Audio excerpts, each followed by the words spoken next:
그 은혜 가운데 잘 다녀왔고요. 특별히 그 하나님께서 이렇게 만져주시는 그 섬세함을 이렇게 느끼게 되어서 너무 감사하고, 또 무엇을 해야 될지 그려가고 이제 어떤 비전을 그려가고 있던 중에 그것이 조금씩 좀 더 이렇게 선명해지는 것을 이제 확신하고 그 경험을 가지고 이제 돌아왔습니다.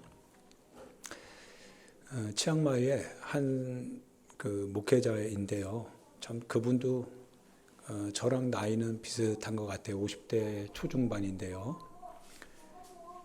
얼떨결에 그 한 선교사님을 통하여서 그 성경 공부 자리 이렇게 가게 됐어요.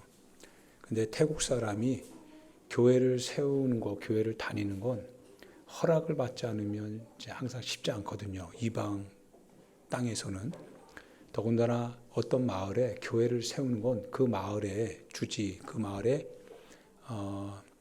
이장격이죠. 그 사람 대표가 허락하지 않으면 교회를 세울 수가 없거든요. 그런데 하나님께서, 하나님의 은혜가 아니면 할 수 없는 거죠. 근데 그 사람이 그 성경 공부하는 자리에 갔다가, 그러니까 우리 무속이나 우리 그 시제나 비슷한 거예요. 얼떨결에 왔다가 예수님을 알게 되고, 그래서 예수님께 이제 픽업된 거죠. 근데 그것도 하나의 어떤 계획에 의해서 된 게 아니라 우연찮게 어떤 선교사님이 그 교회, 반프라쿤 교회라고 하는 곳에 사역자가 좀 필요하다라고 싶은 마음이 있는데, 그런데 바로 그분이 그 반프라쿤에 내가 일했으면 좋겠다 이런 마음을 동시에 갖게 되었고, 그러면서 그분이 그 교회에 와서 자기가 그냥 일반 교사로 섬기겠다라고 하는 의향을 비추었고, 그러던 중에 그 목사님이 그 교회에 와서 설교를 하는데 그 청년, 그러니까 아마 그 목사님이 그 반프라쿤의 교회라고 하는 곳에서 일할 수 있는 누군가를 찾았고, 그래서 성경 공부하고 있었던 그 친구를 아마 봤었던 것 같고, 그 친구가 그 반프라쿤 교회에 왔으면 좋겠다, 사역했으면 좋겠다 이런 마음을 품고 있었던 중에 그 청년의 마음도 동일하게 그 마을에 가서 그 세워진 그 교회에 들어가서 쿤농이라고 하는 그 여성 개척자가 있거든요. 그분에게 자기가 여기에서 봉사 좀 하면 어떠냐라고 하는 건의를 하게 되고, 그래서 거기서 일하는 중에 그 목사님이 치앙마이에 다시 와서 설교자로, 선교사님이 순회 설교하거든요. 순회 설교하다가 그 청년이 거기서 사역 봉사하는 걸 보고, 어린이 부서예요. 봉사하는 걸 보고 하나님 앞에 거기서 이제 결단을 하게 되고, 사역의 길, 즉 신학의 길을 들어가면서 사역자로 거기에 그 교회에 세우게 되었답니다. 그러니까 그 과정이 참 재밌어요. 하나님께서 사람의 마음을 움직이셔서 한 교회에 그렇게 사람을 이렇게 서로 맞물리게 만드시더라. 이게 좀 이렇게 동서에 있다가 이 사람이 이렇게 모여서 그 교회로, 그래서 그 교회를 통해서 그 마을을 이제 변화시키는.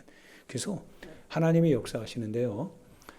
우리 석휘나 세웅이나 희원이도 같이 갔었던 교회예요. 그 당시는 거기서 그 성황당처럼 그렇게 우상 숭배하는 자리였는데, 근데 그 자리를 허물고, 이 허무는 것도 있을 수 없는 거래요, 마을에서. 근데 그 여성 개척자가 굉장히 과단성이 있어서 하나님 앞에서 경험을 통한 은혜를 받으니까 의미가 없는 거예요.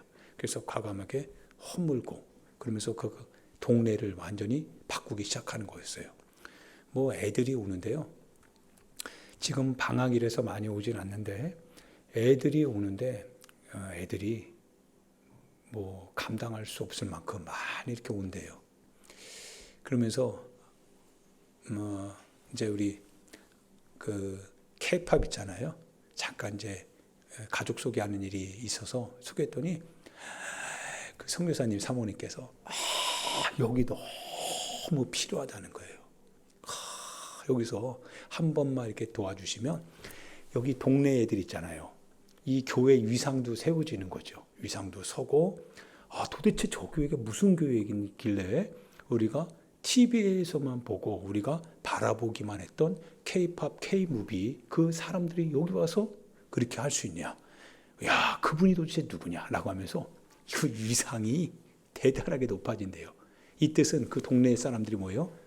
예전 우리 7, 80년대 부흥회 할 때마다 사람들이 교회마다 몰려갔거든요. 그런 식으로 쫙 몰려든대요. 야, 기가 막히잖아요. 꼭 좀 이렇게 부탁한다고. 꼭 우리 교회 와달라고. 근데 그런 교회가 한두 개가 아니에요.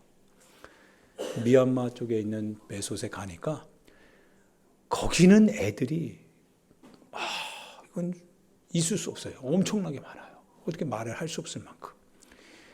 다 밥 한 끼 먹는 것이 걔네들은 굉장히 큰 은혜입니다. 다 반군과 정부군과의 그 전쟁통에 사람들이 다 피난 왔잖아요. 도망 왔잖아요. 갈 데가 없어요. 태국 산지마다 다 들어가가지고 거기서 사는데 먹고 마시는 게 제일 중요하죠. 먹을 게 없어요. 그러니까 그 애들은 많잖아요. 애들은 그러니까 교회로 모이기 시작하는 거예요. 교회로 막 모여들어요. 그래서 교회에서 그 부모님들도 교회에서 그 조금 한 일주일, 10일, 15일 이렇게 좀 케어해 줄 수만 있다면 뭐 상관 안 해요. 너무 좋대요. 아이들도 안 가는 걸 또 원하고요. 밥 한 끼 먹는 게 그래도 감사한 거니까. 와, 그런데 뭐 한번 모이기 시작하면 예를 들어 뭐 성경학교 같은 거 한번 하면 그 어디서 애들이 그렇게 많이 모이는지 선교사님들도 처음에 믿지 않았대요. 근데 막상 딱 가보니까 3,000명, 4,000명, 5,000명 정말 사도행전 때 일어났던 그런 일들이 거기서 발생된대요. 애들이 쫙 몰려드는데 그러면 거기서 이제 전도사님이 신학교육 뭐 2년 정도 이제 수료한 전도사님이 아내 되신 분은 이제 임신을 하셨거든요. 그런데 그 사례가 뭐 한 달에 한 1,000밭 정도니까 한 1,000밭이면 한 30만 원 정도? 그 30만 원 가지고 함께 돕는 여성 사역자들이 또 있어요. 4-5명이서 그걸 가지고 한 달을 산대요. 근데 그걸 가지고 그 아이들과 함께 간식도 쪼개서 이렇게 하는데 굉장히 열악하죠. 미얀마라고 하는 사람들의 그 현장은 굉장히 이게 어려운 현장입니다. 그런데 그곳에서 이제 한번 모이기 시작하면 애들을 사열을 시켜요. 줄 세우는 거예요. 쫙 줄 세우는데 상상이 3,000, 4,000명, 5,000명 줄 세우면 어떻게 돼요? 예배실은 요만한 협소한데 그러면은 문을 열고서 텐트를 거적대기 있잖아요. 딱 치고 쫙 세우는 거예요, 막. 와, 그러면서 복음이 이 아이들에게 아직은 이해를 잘 못하지만 근데 교회 오면 좋다라고 하는 거. 그러면서 교회 오면 그래도 한 끼 좀 따뜻한 밥 한 끼 먹을 수 있다라고 하는 것에 대해서 굉장히 감사하고 그리고 그 선생님들이 그 아이들 자기 민족의 애들이잖아요. 그래도 그 이제 젊은 여성 사역자분들이고 그리고 전도사님들이지만 의협심이 있는 거예요. 그 자기 민족에 대한 자기 아이들에 대한 그리고 교회에 대한 그래서 무임으로 이제 현재는 뭐 많이 줄 수 없으니까 거의 무임으로 이제 봉사하듯이 그렇게 해서 이제 사역을 하는데 그런 교회를 한 10개 정도 교회를 선교회에서 이제 보살피고 있고 뭐 나머지 수는 뭐 이건 말할 수 없을 만큼 많대요. 이제 그런 현장들을 이렇게 쭉 보면서 제일 필요한 게 색종이가 제일 필요하답니다. 색종이는 구하기가 어렵대요. 미얀마 친구들은. 색종이만 있으면 애들이 뭐 사족을 못 쓴대요. 색종이 좀 모읍시다.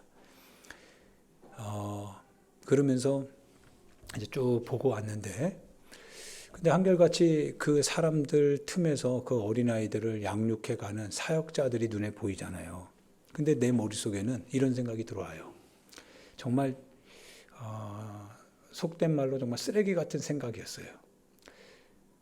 우리로 하여금 이렇게 열악한 환경에 있는 이곳으로 실은 모시고 왔는데, 데리고 왔는데, 내 마음에 순간 본능적으로 우리에게 뭔가 손을 벌리는 것인가 라고 하는 이 마음이 불현듯 딱 오는데, 내가 쓰레기다, 이런 생각을 확 갖게 돼요. 그들은 당장 한 끼 먹고 싶어서 교회에 온 거잖아요. 그런데 그 앞에서 나는 이성을 발동하고 있는 거예요.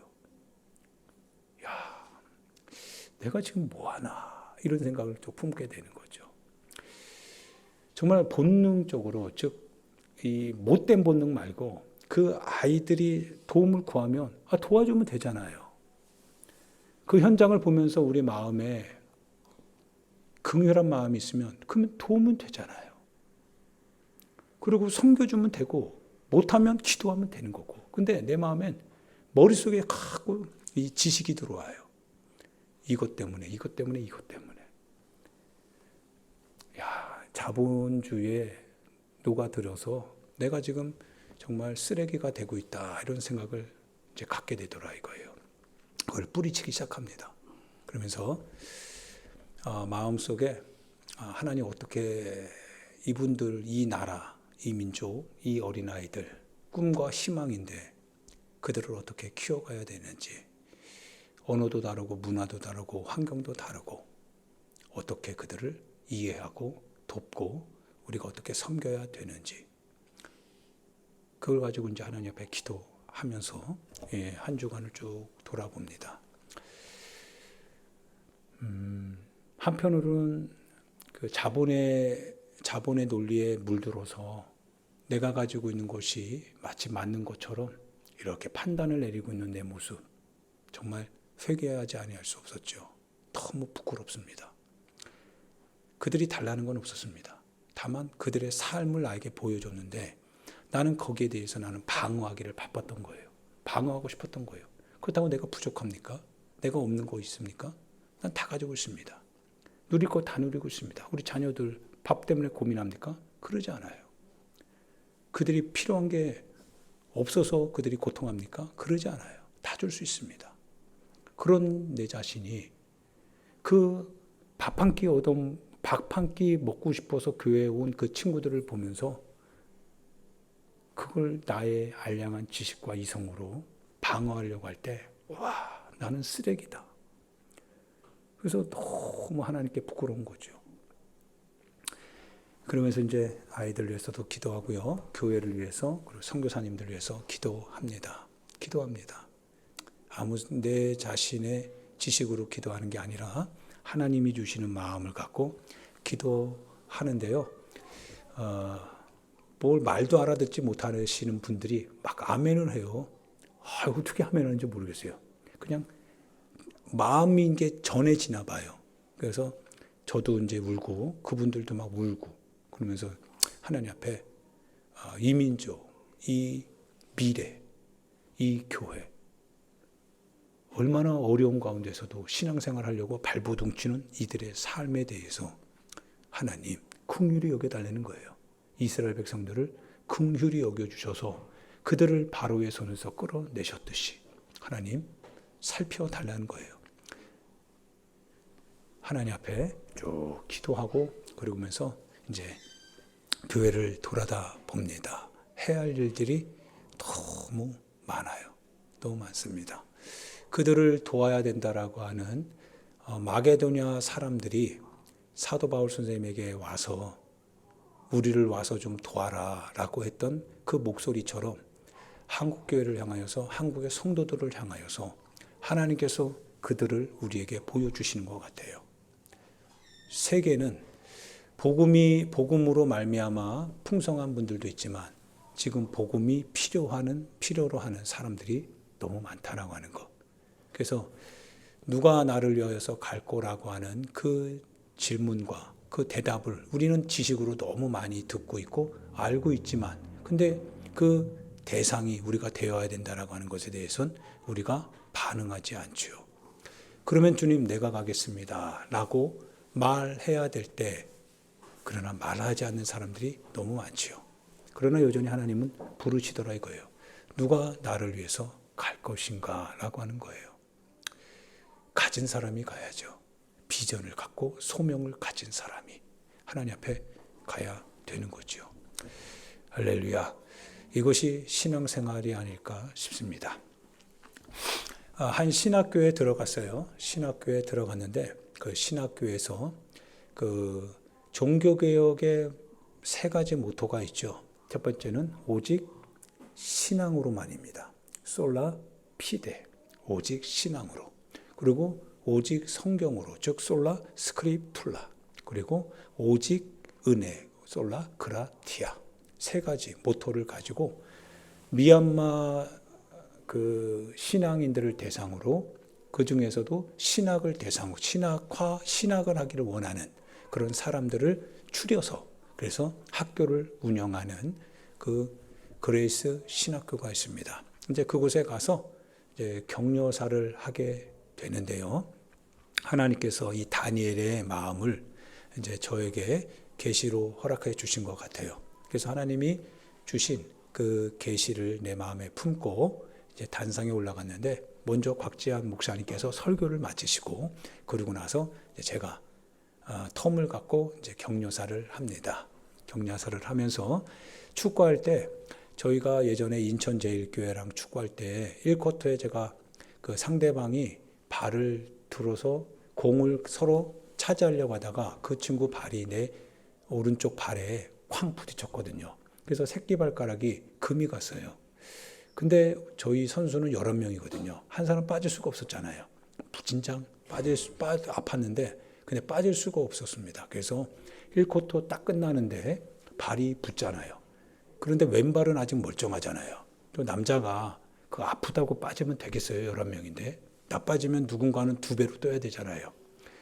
이 책임감이 있거든요. 그래서 죽자 살자 그냥 왼쪽 발로 뛰는데 오른발이 자꾸 움직이질 않는 거예요. 아픈 거예요. 그래도 뛴 겁니다. 아시죠? 그때. 그래서 이시론 그때 뭐 쥐난 상태에서 마지막 4쿼터에서 쥐가 나가지고 잠깐 그러는데, 잠깐이 어디서요. 그냥 고양이 한 마리 있는 셈 치고 뛰어라. 그래서 같이 뛰고 막 그랬죠. 그런 얘기 하면서요. 우리 신학생들에게 격려사 했습니다. 신앙생활을 이미 일단 시작했으면 일단 무조건 뛰어야 됩니다. 포기라는 건 없습니다. 여러분이 신앙생활을 하기로 결정했다면 여러분이 편하게 신앙생활할 수는 없습니다.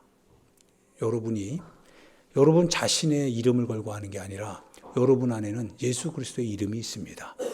여러분이 예수 그리스도의 팀이 되어서 여러분이 그분과 함께 가는데, 아프다고 힘들다고 어렵다고 나 좀 쉬겠다고 쉬어야 된다고 그럴 수 없습니다. 주님이 쉬게 하실 때까지는 쉬시는 게 아닙니다. 그대로 하십시오. 발이 부러졌습니까? 남은 한 발로 뛰십시오. 여러분, 그래서 기도하셔야 됩니다. 신앙의 길이라고 하는 거, 여러분이 신학을 선택한 것은 가족에게 인정받으려고 한 거 아니잖아요. 사회적으로 신분적인 하나의 어떤 높이의 어떤 상승 곡선을 이루기 위해서 신앙생활을 하려고 한 거 아니잖아요.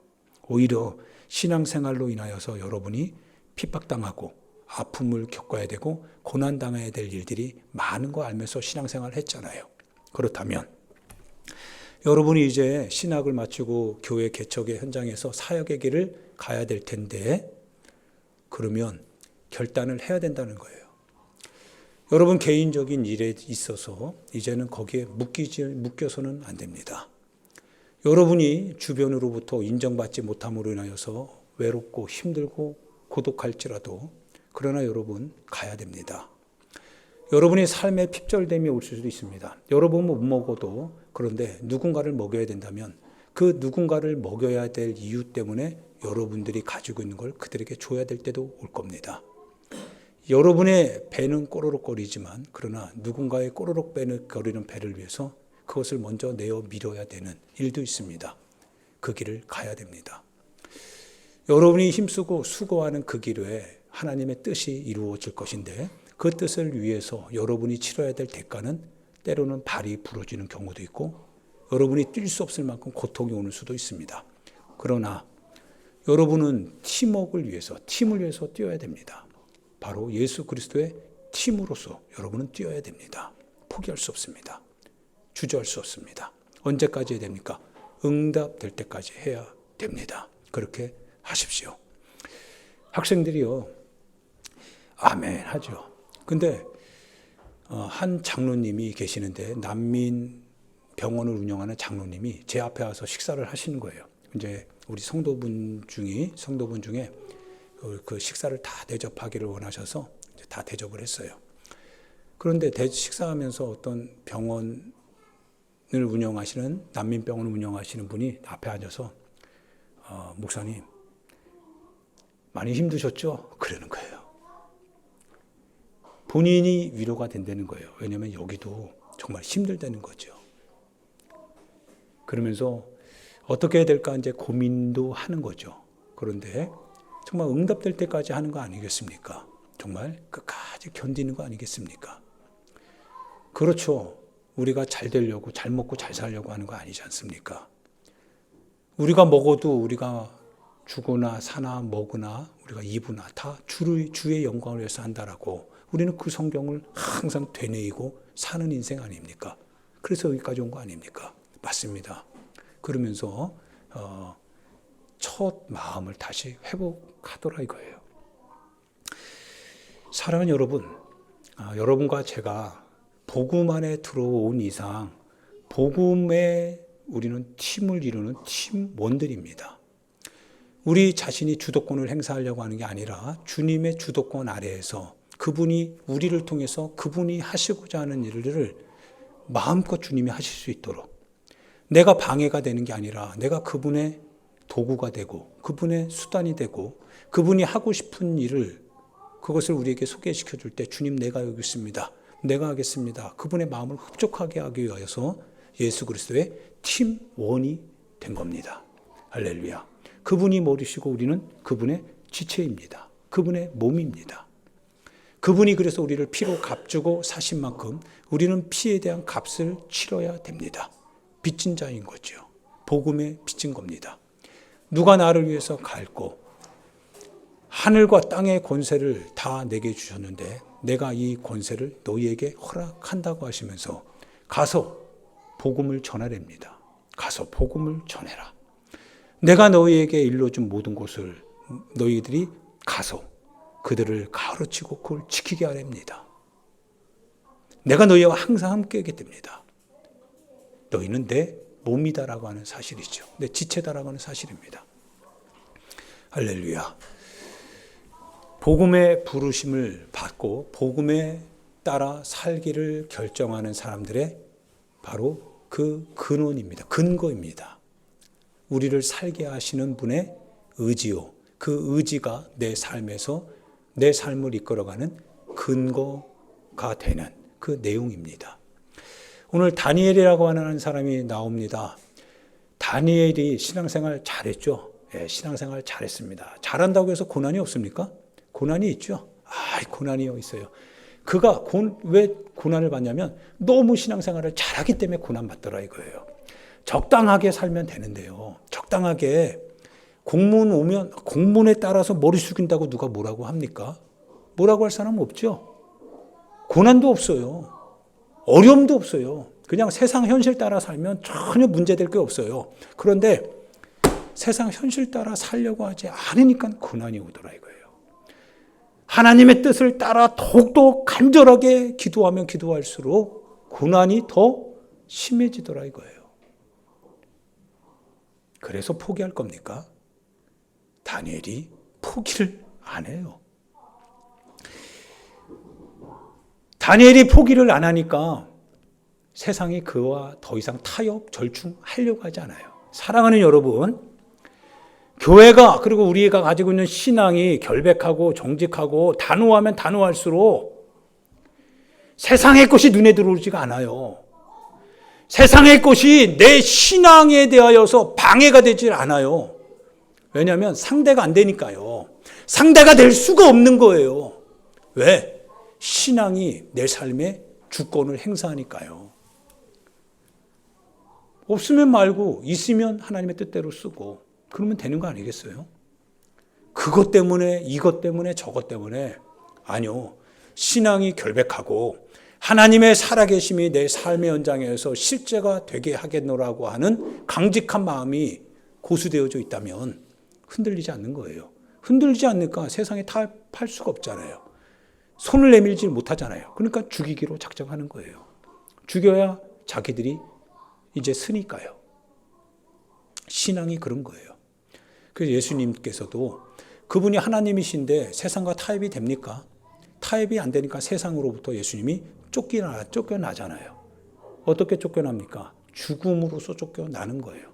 세상이 그를 신성모독자라고 말하면서 죽여버리는 거예요. 그리고 자신들은 거룩한 자라고 스스로 지혜로운 자라고 얘기하는 거예요. 현실과 타협하면서 그러면서 신앙의 지혜랍니다. 그것도 신앙의 지혜예요. 거기엔 예수님도 없어요.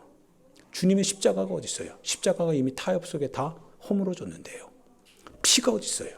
피는 결백하다라고 하는 증거로 나타나는 내 삶의 고난이요 헌신의 피인데요. 아무것도 없는 거예요. 사랑하는 여러분, 다니엘이 그 왕의 조서에 바로 왕의 도장이 찍힌 걸 알고도요, 대범합니다. 이런 대범함이 있기를 주님의 이름으로 축원드립니다. 신앙으로 좀 대범해졌으면 좋겠습니다. 신앙으로 대범하게. 설교 강요사를 통해서 제가 이 유명한 하나의 말이 제가 한 말입니다. 주님이 주신 말인 것 같아요. 하나님이 살아계십니까? 아멘 하셔야죠. 하나님이 살아계십니까? 예, 하나님 살아계십니다. 하나님이 살아계시지 않는다면, 그런데 여러분이 그 하나님을 믿는다면 우상숭배죠. 우상숭배입니다. 미신입니다. 이방 민족의 신들은 살아있는 신이 아닙니다. 죽은 신들을 그들은 살아있다고 믿기 때문에 그걸 우상숭배다 얘기합니다. 그런데 하나님이 살아계시지만 여러분이 그 하나님을 믿지 않는다면, 그러면 여러분들은 불신앙하는 사람들입니다. 하나님은 살아계시고, 그리고 우리가 그 살아계신 하나님을 믿는다면 그게 바로 우리를 신앙인이라고 말하게 하는 바로 내용입니다. 할렐루야. 하나님 살아계십니다. 우리는 살아계신 하나님을 믿습니다. 살아계신 하나님을 믿는 나의 삶은 그분의 뜻이 생생하게 이루어져야 되고 성취되어져야만 합니다. 또 그렇게 됩니다. 그래서 끝까지 이루어질 때까지. 왜? 이루시는 분이 하나님이시니까. 이루시는 하나님이 살아계시니까. 그래서 기도하는 겁니다. 다니엘이 물러서지 않는 거예요. 다니엘이 물러서지 않습니다. 죽인답니다. 사자밥에 되게 하겠답니다. 허황된 임금의 말일까요? 그 공문서가 그냥 장난으로 쓰여진 공문서일까요? 절대 그렇지 않습니다. 이미 다니엘을 향하여서, 다니엘이 가지고 있는 신앙에 대하여서 그들은 이미 다 알고 있습니다. 신앙생활의 약점이 뭔지 그들은 다 알고 있어요. 신앙인들이 반드시 지켜야 될 하나님의 계명, 하나님의 말씀이 무엇인지 세상 현실은 너무나 잘 알고 있기 때문에 그들을 어떻게 신앙에서 무너뜨릴 수 있는지 그분의 계명을 가지고 장난치면 되는 거예요. 안식일, 하나님의 계명에 따르는 11조의 생활들, 이 모든 것들을 다 무너뜨리는 겁니다. 그러면 신앙도 무너지는 거니까요. 잘 기억하시길 바랍니다. 그들이 모르지 않아요. 세상이 다 압니다. 다니엘이요, 그 조문에, 그 조서에 쓰인 그 문서를 딱 읽고, 그리고 왕의 직인이 딱 찍힌 거를 알고요, 절대 이거는 번복될 수 있는 게 아니다라고 하는 걸 알고 내용인 즉슨 죽는다라고 하는 거더라고요. 사자밥이 된다는 거예요. 그런데 어떻게 다니엘이 돌아가서도 하나님이 세우신 예루살렘을 향하여서요, 창문을 딱 엽니다. 그리고 그 벽 앞에 대고 다니엘이 기도해요. 다니엘이 기도할 때 CCTV가 다 있는 거거든요. 왜? 이미 저놈이 신앙생활 잘하고 있는지 못하고 있는지 보겠다 이거예요. 잘한다면 죽는 겁니다. 너 잘하면 고난을 받겠다는 거예요. 적당한 선에서 타협하면 아무 일도 일어나지 않습니다. 그런데 다니엘을 알고 있는 거거든요. 세상이 신앙인을 알아요. 누가 참 신앙인지 귀신도 정확하게 알고 있는 거예요. 누가 진짜 신앙인지 귀신이요 정확하게 알아요. 정확하게 귀신의 역사도 아는 거예요. 그래서 적당하게 타협하는 사람들은 내버려둬요. 왜? 적당하게 그냥 사는 거니까요. 귀신이 뭐 신경도 안 써요. 고난도 무슨 고난이에요. 본인 스스로가 고난을 다 피해가는데요. 그런데 귀신이요 아무리 해도 안 넘어가니까 죽이는 거예요. 그래서 교회가 박해받는 거예요. 목회자가 박해받는 거예요. 성도가 박해받는 거예요. 예수님이 박해받는 거예요. 귀신이 죽여야 되는 거니까요. 다니엘이 창문을 딱 열고요. 그 앞에 다고 절대 조서가 쓰였든 말든 하나님 앞에 기도합니다. 하루 3번. 예루살렘에 계신 하나님을 향해서 하나님 앞에 그대로 기도합니다. 무릎 꿇고 기도해요. 무릎 꿇고 기도합니다. 그 마음이 어땠을까요? 그 마음이 어땠을까요? 그 마음을 한번 생각해 보는 겁니다. 신학생들이요. 다니엘도 똑같았습니다. 당신이 가는 처소는 당신의 집이 아닙니다. 당신이 가는 처소는 곧 사자, 굴이 예비된 처소입니다. 가겠습니까?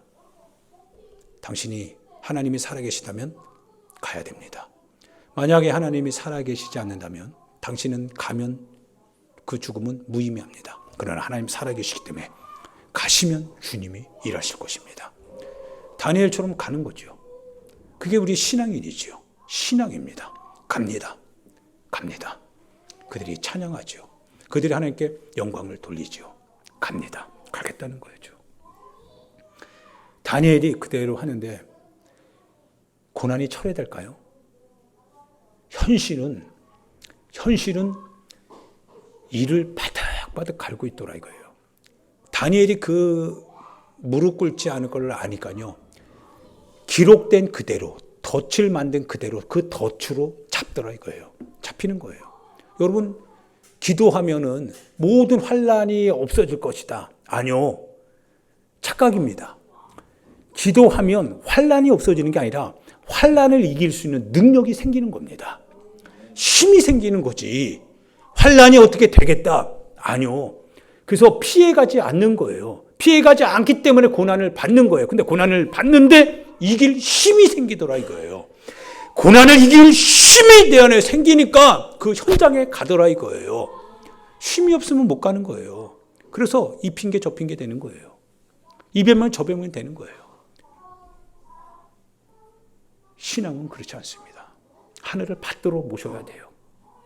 하나님께서 함께 하신다면 우리 건져내시지 않겠냐 이거예요. 설사 그렇지 않다 할지라도 우리는 당신 앞에, 당신이 세운 금신상 앞에 절하지 않겠습니다.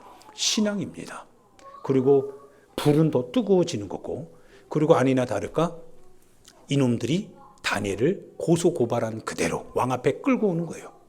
왕이 걱정하는데도 이 놈들은 다니엘을 죽이려고 작정한 그대로 그 덫을 뒤집어 씌우는 겁니다. 빼도 박도 못하는 거예요. 세례요한 죽었습니까? 안 죽었습니까? 죽었죠. 세례요한 어떻게 죽었습니까? 잘못해서 죽었습니까? 아니요. 죽는 거예요. 예수님이 잘못해서 죽은 거예요? 아니요. 죽는 거예요. 죽는 거예요. 정말 상황은 잔인한 거예요. 신앙생활을 내가 하는 만큼 현실은 더 잔인하게 나를 찢어서 죽인다 이거예요. 이길 만한 힘을 그래서 가져야 되기 때문에 기도 외에는 다른 이유가 나갈 수 없다는 거예요. 기도해야 된다는 거예요. 깨어 기도하라 이거예요. 깨어 기도하라. 깨어 있어 기도하라. 기도하고 깨어 있으라고 하는 거예요. 깨어 있어라. 다니엘이 끌고 가잖아요. 왕 앞에 딱 싸우는데요. 다니엘아, 다니엘아. 방법이 없다 이거예요. 사자굴이요. 열립니다. 사자굴이 열리니까 아니 이거 막아주실 줄 알았는데요. 주님 여기까지는 내가 할 수 있는데 이거는 아니잖아요 주님. 이렇게 얘기하지 않는 거예요. 사자굴이 그냥 열려요. 그리고 들어가더라고요. 들어갈 수 있어야 됩니다. 들어가는 거예요. 사자가 배부른 사자입니까? 아니요. 굶주렸다고 했어요. 굶주린 사자가 그 안에 딱 들어가서요. 다니엘이 오기만을 기다립니다. 바로 여기까지가 여러분과 제가 해야 될 몫입니다. 여기까지가 여러분과 내가 해야 될 몫입니다. 상황은 여기까지, 현실은 우리를 여기까지 끌고 갈 겁니다. 딱 끌고 갑니다. 이게 신앙입니다. 계산기 두드리면서 가는 게 아니에요. 그래서 하나님 앞에 맡기고 가는 겁니다. 하나님 앞에 맡기고 가는 거예요. 내일 일은 날 몰라요. 내일 일은 난 몰라요. 하루하루 살아요. 하루하루 사는 겁니다. 하나님 앞에 내 자신을 맡기고 가는 겁니다. 문은 닫힙니다. 왕은 뒤에서 조마조마하지요. 그리고 현실은 웃지요. 왜? 지금까지 사자굴에서 살아난 사람이 있어요, 없어요? 있을 수가 없거든요. 이성적으로 불가능한 거거든요. 다니엘도 역시 마찬가지입니다. 그가 거기에 들어갈 수 있었던 것은 그의 신앙이 결백했기 때문에 그렇습니다. 그가 하나님이 살아계시다라고 하는 것에 대한 정직한 마음의 고백이 있었기 때문에 그렇습니다. 이게 우리가 믿는 하나님이십니다. 우리의 하나님을 향하는 우리 신앙의 간절함입니다. 이게 사랑이라고 하는 거예요. 그분이 나를 사랑하시고 내가 그분을 사랑하니까 이게 사랑에 대한 우리의 값어치 있는 표현입니다. 할렐루야. 그 사랑으로 가는 거예요. 제자들도 갑니다. 바울도 갑니다. 베드로도 갑니다. 모든 제자들이 다 그 길로 갑니다. 교회마다 핍박을 당할 때 교회가 절대로 여기에 피해가지 않습니다. 그대로 갑니다. 십자가 밟으면 사는데도 십자가 밟지 않고 그대로 죽음으로 가는 거예요. 자식들 끌어안고 가고 자식들 떼어줘서 자식들 먼저 죽는 고통을 끌어안고 가고 그대로 가는 거예요. 신앙은 행동이 요구되는 겁니다. 말로 끝나는 게 아니라 내가 말한 것을 책임질 수 있는 행동이 와야 돼요. 내가 말한 것에 대하여서 그 말이 실제라고 하는 것에 대하여서 내 삶이 드러나야 됩니다. 말만 하는 게 아니다 이거예요. 하나님이 살아계시다면, 분명히 하나님이 살아계시다면 오늘 나의 삶을 주님의 뜻 가운데 이루어 가실 것이다. 그 말에 대해서 나는 내 행동으로 증명해야 되는 겁니다. 사자굴에 들어갑니다. 죽습니까? 안 죽더라 이거예요. 하나님께서 사자굴에서 사자 입을 막으셨다고 합니다. 그거는 다니엘만 아는 거예요. 다니엘이 선언하죠. 딱 나와서 하나님을 말하는데요. 왕이 어떻게 합니까? 그 다음부터 교회가 성장하게 되는 거예요. 내가 하나의 증거자가 되기 위하여서 내가 헌신했더니, 내가 하나님 앞에서 하나님의 신앙을 통하여서 내가 희생하고 내가 하나님의 뜻을 위하여서 내 자신이 거름이 되었더니 바로 그 이후에 하나님의 복음의 역사가 일어나더라 이거예요. 할렐루야. 복음은 그렇게 가르치는 겁니다. 복음은 그렇게 선언하는 겁니다. 내가 급하다고, 목회자가 자기 이러저런 일상에 급하다고, 여러분 알아서 하세요. 나는 나 몰랍니다. 난 내 일 바쁩니다. 그렇게 하면 안 되는 거죠. 신앙이도 마찬가지예요. 나 혼자 빠지면 내가 먼저 내 삶이 급한데, 내 형편이 급급한데, 내 여건이 안 되는데 그럼 다른 사람은 됩니까? 안 되는 거예요. 우리는 팀워크입니다. 예수 그리스도 안에서 하나의 몸을 이룬 팀워크입니다. 나도 그렇고 여러분도 그런 겁니다. 목회자만 하는 게 아닙니다. 다 똑같습니다. 여러분과 제가 함께 주님의 뜻이 이루어질 때까지 우리는 이 길을 같이 가야 되는 겁니다. 분량에 따라, 하나님이 맡겨주신 달란트에 따라서 우리는 최선을 다해서 그도 주의 영광을 위해서 살아가야 되는 겁니다. 할렐루야. 할렐루야. 예, 말씀을 마치려고 합니다. 사랑하는 여러분, 하나님 살아 계십니다. 솔라 피데. 문장을 보면 하나의 그림이 나오는데 성경 위에 솔라 피데이라고 딱 적혀 있습니다. 그 말은 우리는 하나님의 말씀을 오직 믿습니다 라고 하는 신앙 고백이지요. 할렐루야. 할렐루야. 시간은 좀 갔지만 영상을 잠깐 보도록 하려고 합니다. 영상을 보면서요, 여러분들이 한번 함께 좀 간접적으로 같이 느꼈으면 좋겠고요. 경험이 됐으면 좋겠습니다. 우리 먼저 그러면 기도합시다. 기도하고 영상은 오후에 봐도 되고 광고 시간에 봐도 되니까요. 같이 우리 하나님 앞에 기도합시다. 사랑하는 여러분, 항상 얘기하지만 십자가가 없어서 한국 땅이 이렇게 비윤리적으로 이단이 횡행하고 그런 게 아닙니다. 신앙인이 없다고, 신앙인이 없어서 오늘의 이 땅에 하나님의 말씀이 이렇게 무너지는 그런 경우의 수가 생긴 건 아닙니다. 신앙인은 너무 많습니다. 교회도 실은 많이 있습니다. 그런데요, 하나님의 뜻과 하나님의 역사가 오늘 이 땅을 지배하고 우리 한국을 이끌어 가야 되는데 그럴 수 없었던 것은 바로 참 신앙인 안에 있는 그 신앙의 궁극적이고 본질적인 것이 실은 우리 안에 있지 않기 때문에 그런 거 아닌가 싶습니다. 말은 많이 합니다. 신앙에 대한 지식은 많이 얘기합니다. 그런데 그 지식이 곧 내 삶을 요구하고 있다라고 하는 그 책임에 대해서 감당하려고 하는 책임 있는 성도와 책임 있는 신앙이 우리 가운데 필요합니다. 사랑하는 여러분, 내 말을 하는 게 아니라 주님의 말을 하셔야 됩니다. 내 사정이 아니라 주님의 사정을 우리는 얘기해야 되고 그분의 사정을 우리는 고백해야 됩니다. 주님이 하시옵소서. 주님이 나를 통하여서 하시옵소서. 주님의 뜻이 이루기 위하여서 내 삶이 주님의 뜻이 이루어지는 현장이 되게 해달라고. 주님, 그래서 내가 주님이 원하시고 주님이 부르시는 바로 여기에서 내가 가겠노라고, 내가 주님의 뜻에 순종하겠노라고 그렇게 고백해야 됩니다. 우리 말씀을 생각하며 결단하며 기도하겠습니다. 주여, 한번 모르고 우리 하나님 앞에 기도하도록 하겠습니다. 기도합니다.